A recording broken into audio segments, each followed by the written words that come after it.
Hello, I'm Glenn Dyer, and you are watching a Dyer-Situation. Today I'm going to be seeing The Longest Ride. Believe it or not, it is not a porno film. It's actually some sort of romance movie that looks really cheesy and stupid, and definitely not the kind of thing I'd be seeing normally. Which is good, because I'm trying to vary things up. So, who knows, I might be surprised. It probably won't be. It sounds very stupid. I think, I could be wrong, I think this is written by the same guy that wrote Dear John, and this is the guy who every single cover of his book, or every single movie adaptation, has a poster.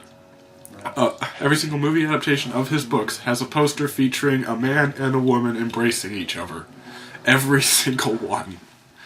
So, I find that very funny. I'm pretty sure the poster to this movie is the same. So, yeah.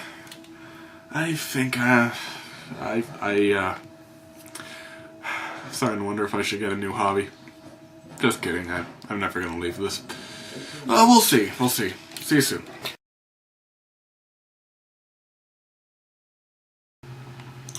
This is a cliched, boring pile of crap. For the first half hour, at least. Then after that, it's actually really good. Let's see. How do I describe it? Basically how the movie starts off is we're introduced to these two kind of bland characters, and one's the cowboy and the other's the girl who doesn't know what she's doing with her life.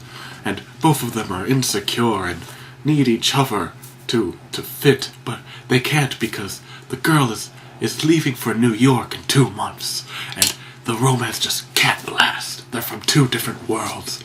It's not possible. And, it made me want to throw up. It was stupid. Then, it took an interesting turn.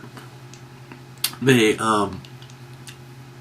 because about a half hour in, so I don't really consider the spoilers, it's pretty early on, we get introduced to this old man, and he just starts recalling his history with the girl of his dreams.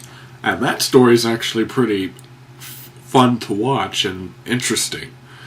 And there's a lot of character in that one, and a lot of personality, and, that's romantical. And I like that.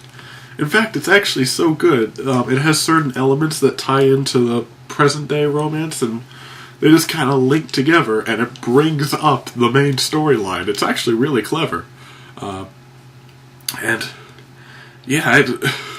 Surprisingly, I've actually found myself enjoying it a lot, and getting really wrapped up in it. Now, the problem is, romance films can be very cliched. That is kind of their trait. For me personally, my most hated genre of all is romantic comedies. Why?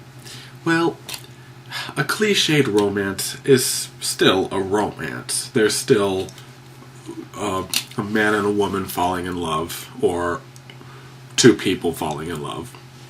And that's a romance. You can't really screw that up, even if it is cliched. A romantic comedy, however, when they are cliched, it's not funny, because you know the joke. So it's pointless. But anyway, this is cliched at times, especially at the end. I really don't like the ending. It's very sappy and kind of ties everything up in a neat bow, like la la la Disney fairy tale ending. It's just annoying considering the tone of the rest of the movie was a little bit more mature than that. But yeah, overall, I was pleasantly surprised. I actually did find myself enjoying it somewhat. Definitely, I was thinking during the first half hour that this was just going to be some sort of waste of time movie. You go there with your girlfriend and don't really pay attention to it. Just kind of like, oh yeah, I'm taking my girlfriend to a movie. I was thinking it was going to be like that. No, it's a few steps above that, which is nice. I like being pleasantly surprised like that. But yeah, that first half hour and the last, like, 10 minutes or so, it's just awful. Especially one thing that happens with the old man, like, the way that he kind of completes his thing is just bizarre and wouldn't happen in the real world at all. So, yeah, it has trips and stumbles, but overall it's pretty good. Better than some movies I've seen, definitely. So yeah, I'm glad. I'm glad I was pleasantly surprised.